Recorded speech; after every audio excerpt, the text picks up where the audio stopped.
And so, and now, okay, what we do now is we have that, but that function by itself is not enough if we want to make a classification problem. Probably you can already use that distance to make some sort of regression problem with a neural network, but I preferred the classification problem because I like to think of this as a proposition. So we go to the non-trivial part, which is to build what should the output for the training data to be. So first we will put here a conditional. Given the training set, we ask the distance to be less or equal to 15. And what we do, if we create a NumPy array here, and we tell it to be 1 if this proposition is true, and 0 is if it is false for that data set. And we put here for I in the range from 0 to 10,000. And so not with that with this parameter here we are accessing each of these numbers. So for each of these numbers we are obtaining a truth value for this proposition, and we are making this data set to be a list of those truth values for each of those distance points. So if we now print our square root and the training output, we should be able to verify this.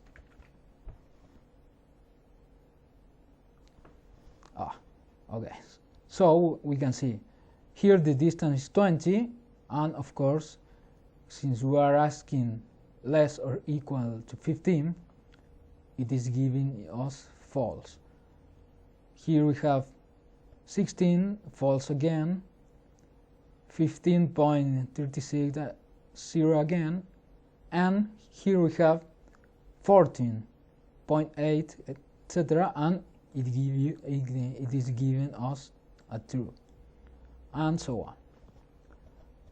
So, as you can see, we are generating our training data, the input part completely randomly, and the output part, since we already know the form of the function that we want to use, which is the distance, we can easily use NumPy and Python to calculate the corresponding truth values for the proposition in which we are interested in.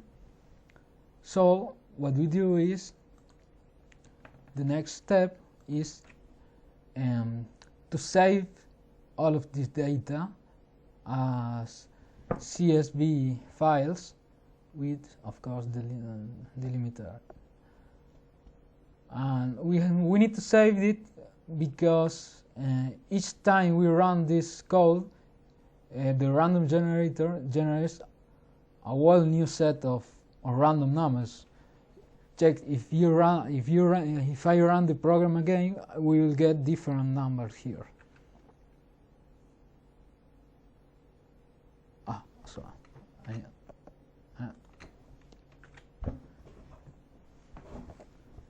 So as you can see, completely different numbers, but still 1 since this is less or equal to 15, here the same, and here 0 because 16, etc.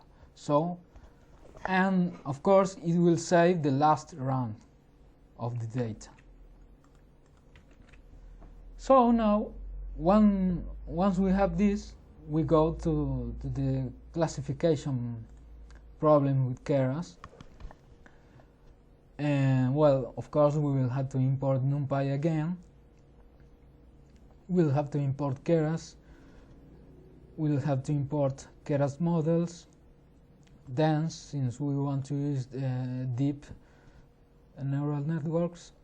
And this function is too categorical, which you will see what it does.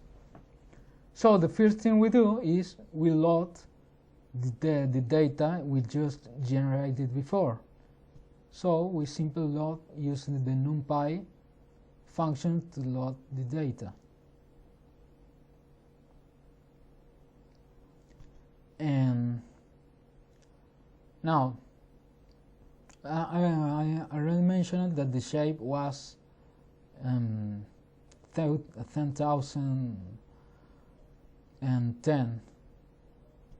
Here we will need, for the first layer of the neural network, to know that 10. So if we put 0, we will get 10,000. If we put 1, we will get 10, which is the numbers of integers that of our or the length of our array. And now we use the Keras functions to categorical, because what we had was a list, a direct list, that for each number it puts 1 or 0 in the place of that number. So this has 10,000 entries, and this has 10,000 entries, and we had a 1-to-1, and this can be 1 or 0. And this to categorical function, what it does is to recognize how many different categories your output training data has.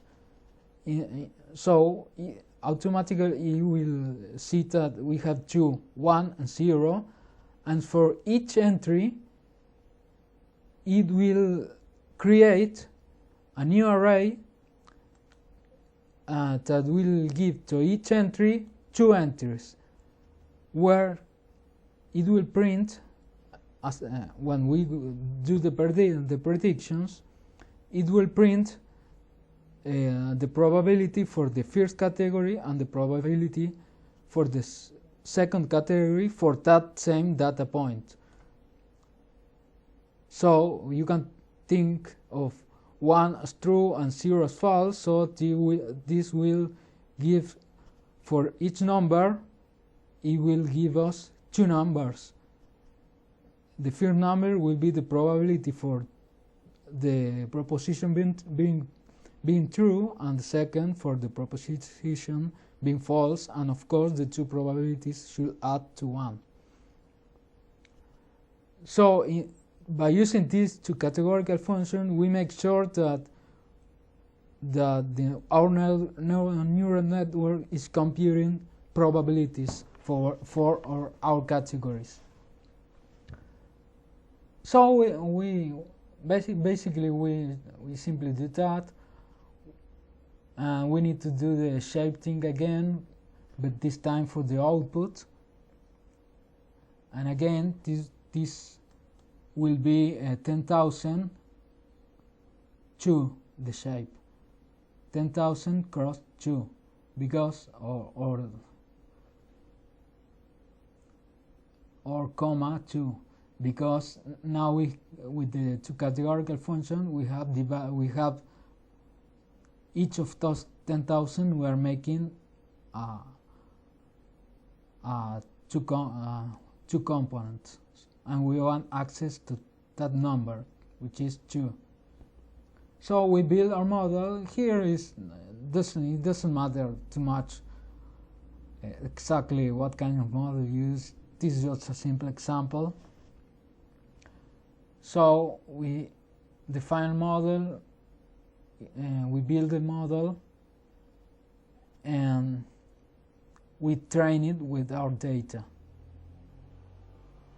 and then we evaluate everything.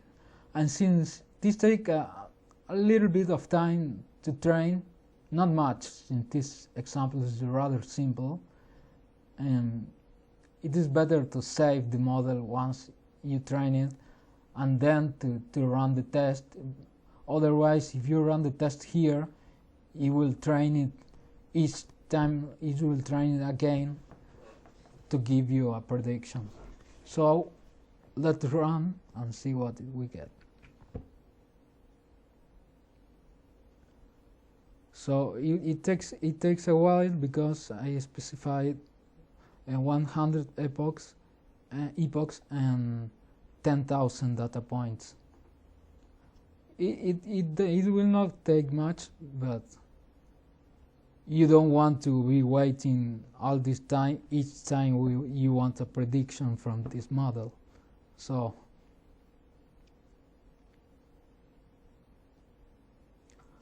we got a decent accuracy of 0.97. That's because we used 10,000 data points. If we used it even more, we could get even better. For example, a couple of minutes ago, before doing this video, I did this exact same run and I got 0.99. Anyway, it's not completely relevant. So our model now is saved, and we go now to the testing. And now recall that we only gave to the neural network some random vectors in Euclidean space and some data tables that only told it 1 or 0 to that associated to each of those training data points. So that's all the data the neural network has.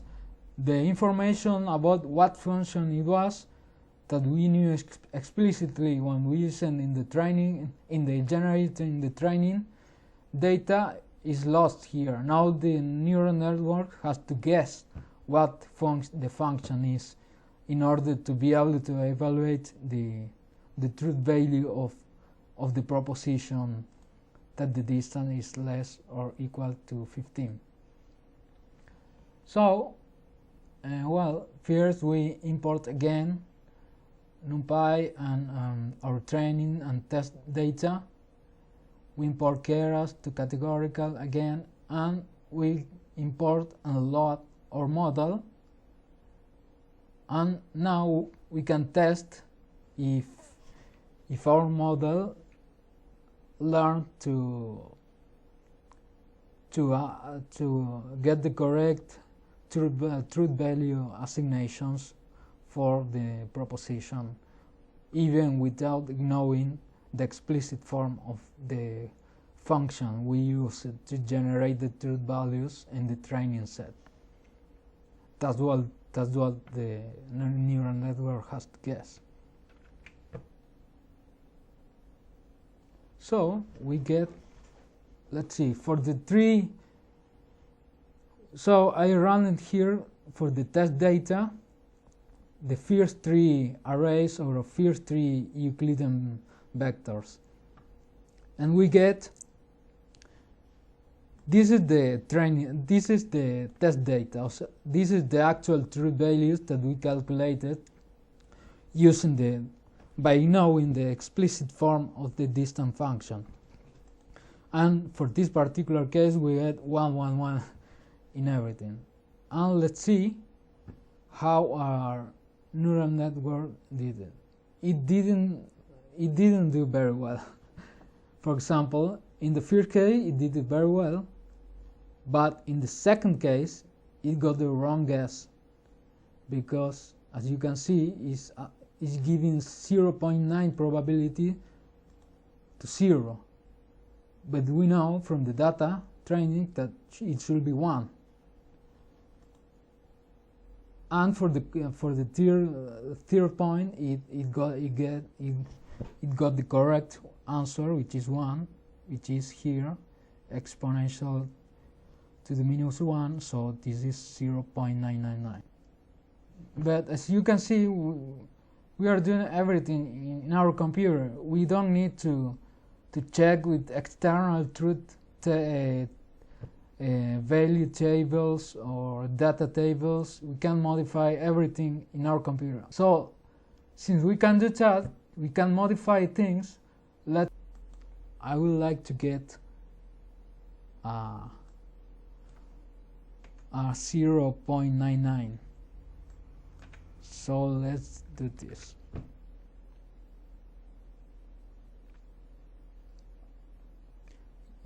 So now it should take 15 seconds, since previously we got 8 seconds or something. Let's see how it takes.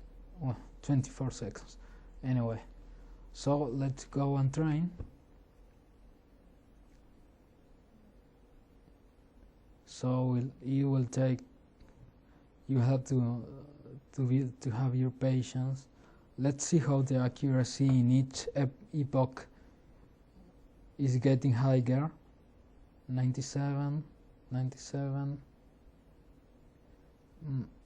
It seems we can't pass. Now, okay. Now we are approaching half of the epochs, and now we are getting close to 98. Okay, so at the end, by modifying, by doing more data points, we might be able to get even more accuracy in the full training and not get those errors we got in our predictions.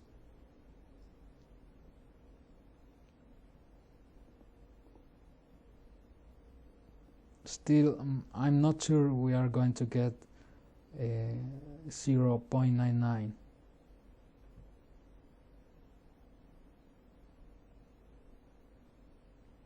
No. Well, but it is much better than the 0.97 we got earlier. So let's check if we can get better predictions now. 0.303.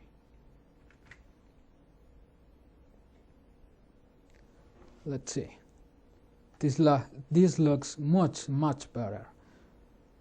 See, for this we get close to zero probabilities. Okay, for this category, and for this we get close to 1.